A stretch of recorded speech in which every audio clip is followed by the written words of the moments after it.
What do most Fortune 500 executives have in common? After more than 150 conversations with executives from companies like Disney, Amazon, Netflix, and Google, I've learned that sports is a common denominator. Some of our guests' athletic experiences earned them a place in their sports hall of fame, like Chick-fil-A chairman Dan Cathy.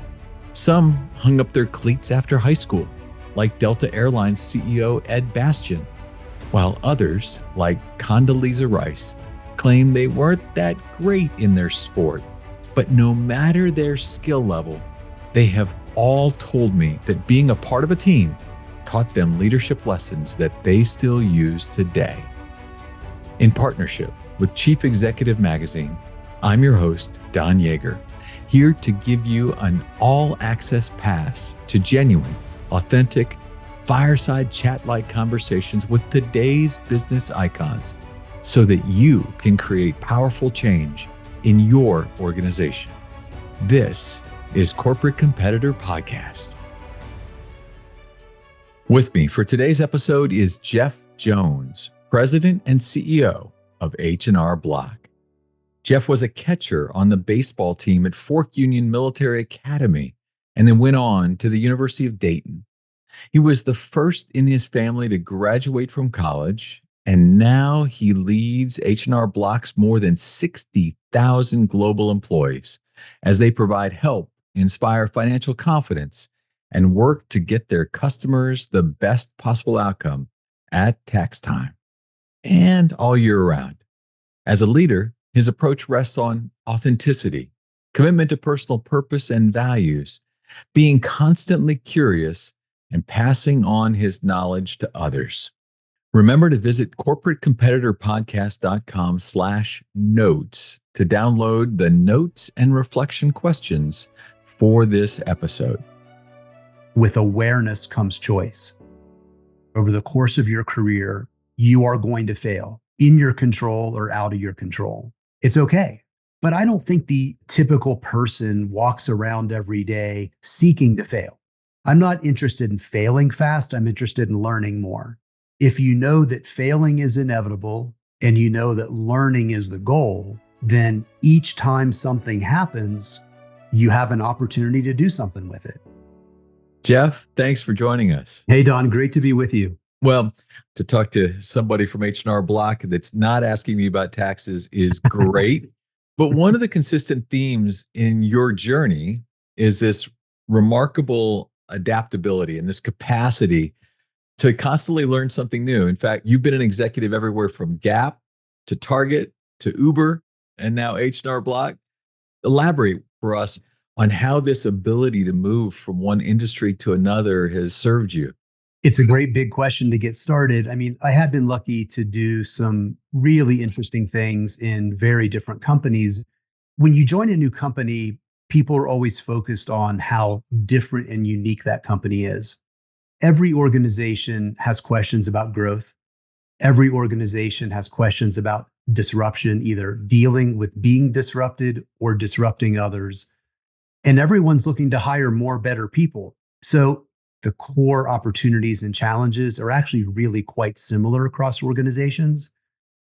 And when you think about making a career move, like some of the ones I've made that you mentioned, it's always been about personal growth and development. You're interested in the problem, you're interested in the challenge. And to me, it's only been really interesting if you're not exactly sure how to do it. To be honest, it's easy to rationalize this in hindsight. I certainly didn't plan a career like I've had.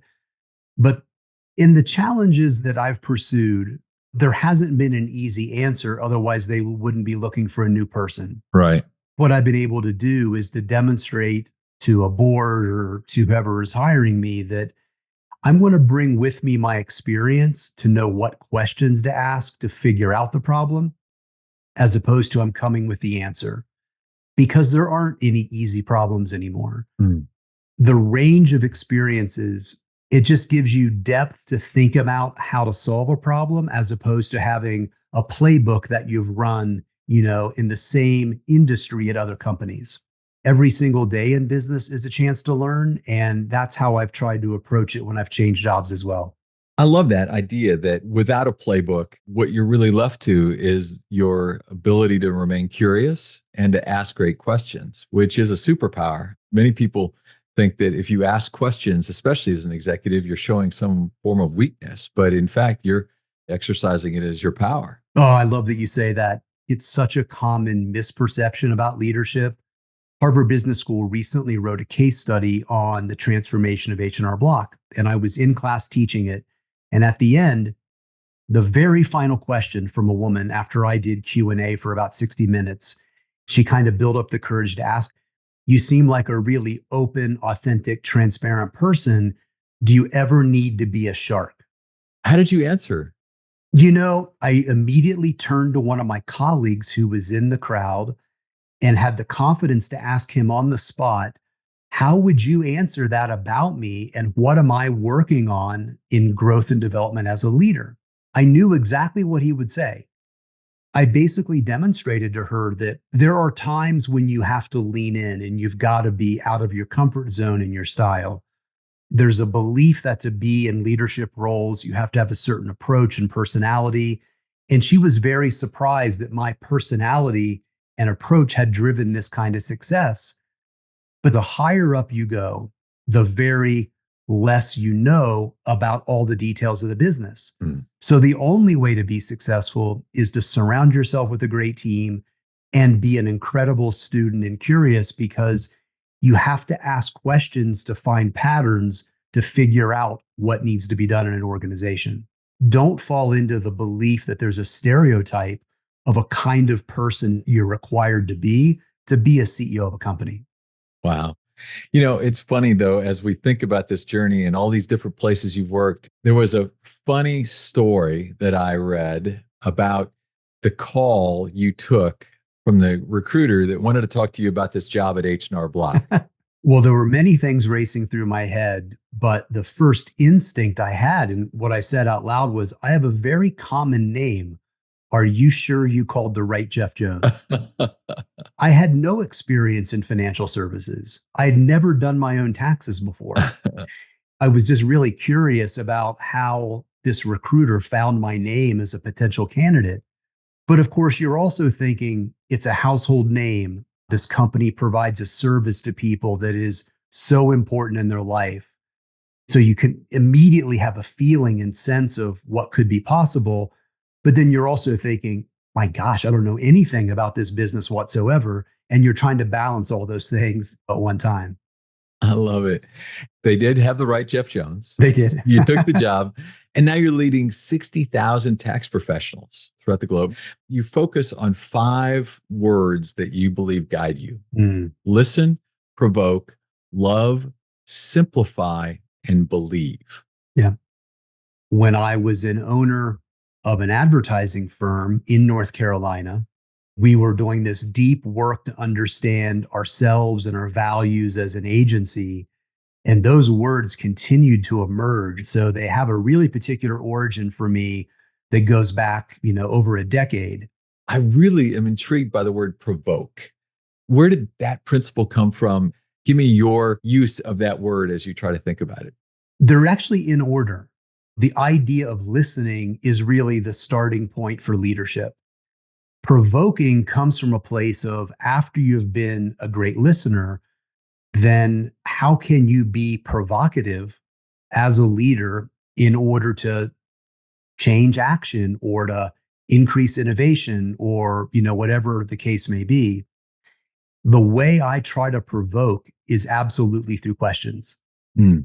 not by pointing and yelling and demanding and being negative in a provocative way, but to try to get people to see themselves and what we're doing in a bigger way with higher purpose.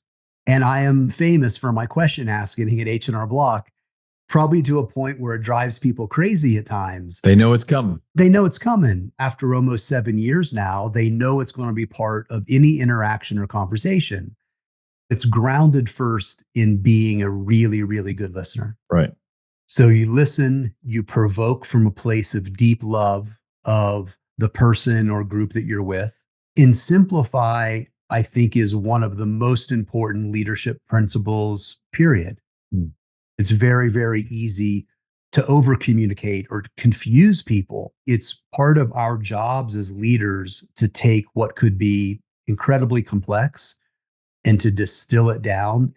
And in the case of leading very large teams, you have to be able to simplify to communicate so people understand and can move against direction and action. Well, why don't more people do it? Hmm. Why is it so hard to simplify? Because they're afraid to be obvious. Mm. We've all had that experience professionally. You're in a meeting and you're thinking something and you don't say it, and someone else says it, and you just kicking yourself because you wanted that feeling of you had something to add in a group setting. People are so hesitant because they're afraid what they're going to say doesn't sound smart enough. So they overcomplicate it or they try to make it too sophisticated. Just have the courage to be obvious. It's really, really easy to start simplifying. I love it. I want to turn back the clock a little bit. You were a catcher, which is really the quarterback of a baseball team when you were at Fort Union Military Academy. Can you share a moment from the diamond or practice or locker room conversations, coaches that still resonates with you today as a leader? So many coaches play that role for young people in such a profound way. It's actually why that I've tried to bring the idea of sports and coaching, true coaching, into my leadership style. I go all the way back to high school. My football coach was the guy that told me I should go to Fort Union Military Academy. Chris Wegman is his name. And I had never heard of the place, Don. I was a very, very average student. I wasn't prepared to go to college. I had never taken a standardized test. Mm. Had Chris not told me to go to Fork Union, I absolutely believe my life would be totally different. That 1 year as a PG there changed my life. Mm. They tell you on day one, we're going to take away your God given rights and give them back to you one by one as privileges. Mm. That's how my year went. So it gave me the discipline, and that discipline applied gave me the confidence to know I could be a great student. It's also when my baseball career ended. Fork Union is a pretty legendary place for PG football players, especially. We had pro scouts always at our games. And after a game one day, a scout said, "Hey, Jones, how are the grades?" And of course, I was really proud because my grades were good. I said, "They're great, sir. I feel really good about my grades." And he said, "I love hearing that. You should focus on your academics." I didn't really know what to make of it, but he went on to say, "Listen, we've been watching you play. You're a very good batter. We can make kids better batters. As a catcher," he said, "you have an average arm and you're slow as a turtle." The power of really candid feedback from a coach. That experience from high school to Fork Union, and then now in my life, Coach K, Hugh McCutcheon, two coaches that I obviously never played for, but I have spent a decent amount of time with. I met Hugh when I lived in Minneapolis, and he had been hired to be the women's volleyball coach at the University of Minnesota. I had never seen a volleyball game live, let alone a women's volleyball game, men or women. I'd certainly watched some on TV. And I just built this friendship with Hugh that continues to this day. He is a Coach K of volleyball. Incredible track record as a player, coaching the men's and the women's. He's one of the few coaches ever to coach men's and women's in Olympics to medals in any sport. Wow. He's just an incredible man. But the thing I learned most from him was this idea of practicing the basics as the core foundation for any elite athlete. Because it's easy to believe that they just go do what they do at a high level. Now, you turn that inside our company, we have leadership practices that we practice at every meeting as a leadership team. We do something called checking in and checking out. We do something called getting on the balcony. These are things that are our work on us as a team. And I remind the team at Block all the time, when you're watching the Blue Devils warm up for a game and they're doing layups before the game starts, it's not because they don't know how to do layups. There are these practices and rituals that great teams do to get ready to do their business. If you were to watch a typical basketball team practice, there would be something you would hear in a gym that if you ask a crowd, guess the noise you hear in a basketball gym, most people would guess squeaking sneakers. Right. It's an incredible sound. Everyone knows it. You know this well, Don. If you watch a Duke basketball practice, what you hear above all else are people talking. Mm-hmm. And it's such a core leadership tenet of coach. At the beginning of all of our leadership team meetings, every single person checks in. They say whatever they're feeling that they're bringing to that meeting that day. No one asks them questions. There's no crosstalk. It's very, very quick. For example, what would be an example of what someone might say of today's meeting? Colleague one says, man, I'm really excited to be here today. We got a great agenda. Colleague two says, you know what? I'm really exhausted right now, and I wish we weren't having this meeting. Wow. I raised my hand and said, you guys, I'm dealing with putting my dad in assisted living, and emotionally, I'm not here today. So give me some grace if it seems like I'm checked out. Wow. That is what checking in's about. Communication. The radical candor is that radical. Literally. It doesn't matter what anyone says. You're not trying to be smart. You're trying to let people know where are you emotionally right now and what you're bringing in terms of energy and focus to this meeting. So that's check in. Yep. Beginning of the meeting. Check out. Same thing. At the end of the meeting, real quick around the room. Usually with a checkout, we'll ask a question. So what are you most inspired by from today's session? Or what are you worrying about as we leave here today? And then people give their checking out comment. It starts the practice of every single person communicating. And it's incredibly powerful. Getting on the balcony, you're in a meeting, it's going well, it's not going well. Maybe you sense some tension between the teams. The conversation isn't progressing. Someone on the team says, I think we need to get on the balcony. So imagine the metaphor, you're physically getting up above the team. And now you're observing and debriefing how the team is performing together. It'd be like watching game tape after a game in a true team setting. But in this case, it's like you're getting above yourself and observing how the meeting's going for the purpose of realizing that as leaders of a company, we have to get better and better and better at being together. So when it's not going well, let's get up on the balcony, observe it, and talk about how we change that behavior to proceed forward in the meeting. Wow. I'm sure when you brought these concepts into meetings at H&R Block, Yep. I'm sure there's a minute or two where people are going, where did this guy come from?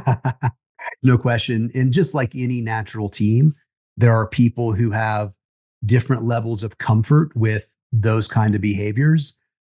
But I can tell you with H&R Block being a current live example, the power and effectiveness of being a great team is really proving to people that these practices are worth doing, no matter how silly they may have seemed on the surface. I love it. Great takeaways too. Thank you. You're welcome. You know, I read a bit about your parents and the way you think of them as a great teacher for you as well. And you shared that they were entrepreneurs. They actually faced bankruptcy when you were in high school. Yeah. We did go bankrupt when I was in high school, lost everything, had to move. We weren't in poverty, to be clear, but, lower middle class family in Parkersburg, West Virginia. But my parents would have never called themselves entrepreneurs because that word wasn't around. They were small business owners or, bar owners. They were nightclub owners. They were tanning bed salon owners. Just a variety of different ways to hustle, basically. Right. Neither one of them graduated college. They both worked their butts off their entire lives. And they were incredibly innovative. My dad, he had this idea of opening tanning salons near college campuses that were open 24 hours a day, something that wasn't happening at that time. He was in the video rental business.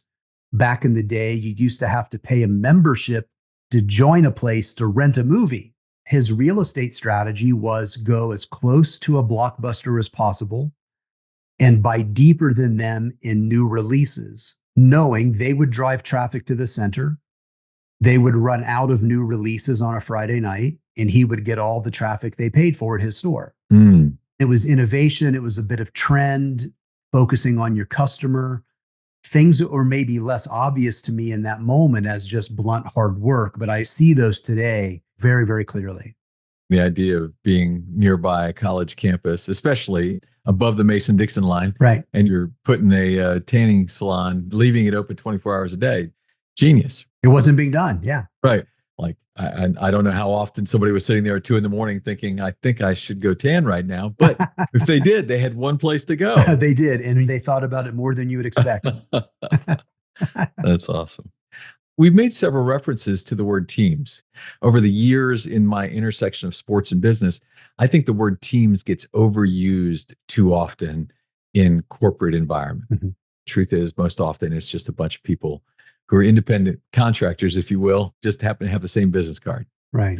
As someone who has led teams, who's been part of teams, what are some things that I should be ready to do as a young leader that you would coach me on? Well, the reason why it's overused is because people just assume you put a group of leaders in a room and call them a team and now they perform at a higher level. That wouldn't be true for any sports. Right. If you're on the leadership team at H&R Block, you are going to spend more time working on being a team than you've probably ever spent at any other job in your career. So it's not just the work of the business, it's the work of being a team. If I ask somebody, who are you most accountable to as a leader? If they're a servant leader, the first thing that most people always say is they're accountable to the people that work for them. I try to reframe that to the people that are on our leadership team realize they're most accountable to themselves before anybody else. Hmm. Think about our Chiefs in Kansas City. Andy Reid coaches very little because Pat and Kelsey and Chris Jones, those guys are coaching the team. They're holding everybody accountable. So it starts with personal accountability, then it goes to peer accountability. I ask our leadership team to recognize that the team that they're on is the team of their peers, not their function. Mm. If I said to a leader, who's on your team? I want them to name their peers, not their direct reports. Mm. Because that is the team. That's the leadership team that you're a part of. The practices that I've already shared some examples of, the clear sense of common purpose of a leadership team. You know, we clearly say we are responsible for the performance and the reputation of the company. We talk specifically about not the purpose of H&R Block, but what are we uniquely in these roles to do?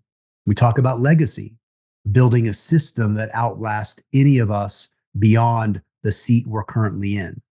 And Don, those things sound like what a coach of a team would say in a sporting context a lot, because that's the real spirit we're trying to bring of what does it actually take to be a team, not just a collection of high-performing people.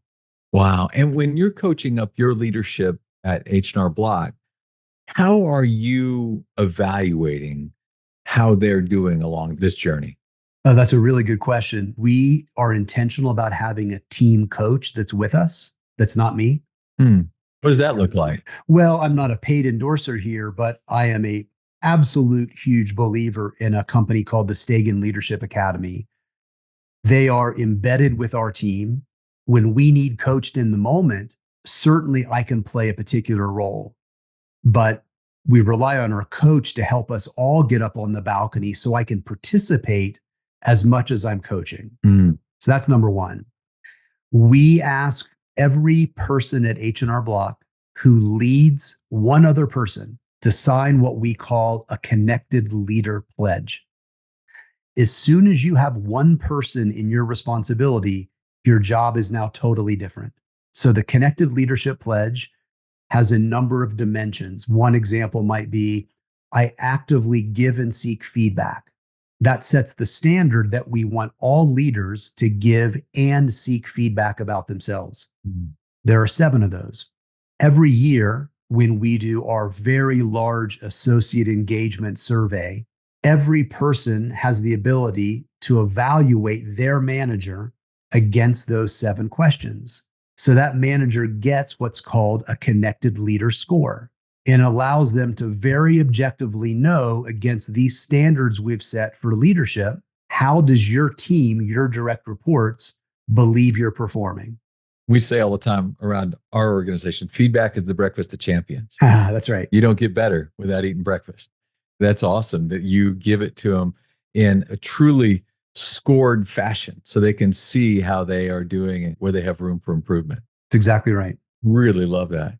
One question that we've asked a number of guests, I'll be honest with you, it has to do with a book project that I've been working on for a couple of years about momentum. Mm, Most of us who love sports can see or feel momentum shifts within contests, within seasons. But it's true in business too. Sometimes you have a moment, a spark that kind of helps propel things where changes either advance or sometimes recede. Can you think of a moment in your career where an event or a choice or a decision shifted the momentum in your business? Business has cycles, just like games have cycles or schedules and wins and losses have cycles. When you are in a winning cycle, then you think about how do you keep winning? And why do teams that win keep winning? There's a lot to do with having a program that everyone buys into, having a way and a system that people practice. When I think about times of shifting momentum, when I resigned for Uber over values, very, very, very powerful momentum shift because of a decision I made to leave that company. Last year, I had to transition out a very senior executive on my team and saw an immediate change in momentum of the organization that reported to them. Think about investment decisions that we've made. Early in my tenure at H&R Block, we made the very difficult decision to lower our earnings to make some key investments in the business. Had we not done that, the momentum during COVID would have been very negative because we wouldn't have been prepared for it. Well, I love it. It's been a great 5-year journey that we've been on. I've been working with it with a couple of other professors and writers just on the concept of like, how do you capitalize on that moment? How do you turn a moment into momentum? Mm, So it's a real fascinating discussion. I love that, especially the idea of sometimes you have to make a career momentum choice. right. It's really powerful. We talked about baseball. It's the ultimate failure sport. You're good 3 times out of 10 and you're an all-star. Pretty amazing. How do you manage the mental hurdle of failing? It's one of the questions I think you get asked the most in a career context from young people who are thinking about their future. And I guess it starts for me with acknowledging the reality that you're going to fail. Hmm. There's a great leadership phrase: with awareness comes choice. When you are aware that over the course of your career, you are going to fail in your control or out of your control, then just recognizing how inevitable it is the starting point to realize that it's okay. Mhm. It happens to everybody. Then the choice becomes, how much do you push the edges and how much do you challenge convention and innovate when you have no fear of failure? There are some very extreme people who have kind of made that phrase and idea famous, but I don't think the typical person walks around every day seeking to fail. Right. No one does that. I'm not interested in failing fast. I'm interested in learning more. Mm. If you know that failing is inevitable and you know that learning is the goal, then each time something happens, you have an opportunity to do something with it. And over time, I think you get better and better at doing something with it when those times happen to really treat them as learning and teaching experiences. I'm not interested in failing fast. I'm interested in learning more. My gosh, this is awesome. Mhm. Jeff, over the course of 30 years of doing this in journalism, writing, interviewing leaders, coaches, athletes, one question I love to ask is if they can identify a habit, something they build into their daily routine that they believe gives them a competitive advantage. Mm. So I'd love to ask you, is there something you do on a regular basis, some habit that you've built into your routines that you think gives you some kind of an advantage? Is there a habit in your life? There are many habits. The very first one that I believe has truly helped me the most is practices of mindfulness. Mm, I'm a very reflective person. I diary every day. My mornings are spent in reflection. Sometimes that's a guided meditation. Sometimes it's simply just thinking about the day, an important meeting I have, an important question on my mind. But the intentionality of approaching the day has absolutely been invaluable to me. And I am ruthless about time management. mm. I used to be in an organization called YPO, Young Presidents Organization. Yeah, love them. This is where I really learned this for the first time. If you were late for your forum 2 times, you're out of the forum. And the reason why is they said, we are all by definition presidents of organizations. So if you're late, then you are sending a signal to everybody that your time is more important than our time. That has stuck with me in a way I can't tell you. So my mindset about time management is I am not busier than the person I'm going to be with. Mm. We are all busy and their time is as valuable as my time. That's the mindset toward time management. And it doesn't matter where they sit in your org chart. Nowhere, That is the way you look at them and see them. everywhere. And I am early to everything that I do. I will attest to that. We saw you log on 6 minutes early today. So thank you. It's respect. Yeah.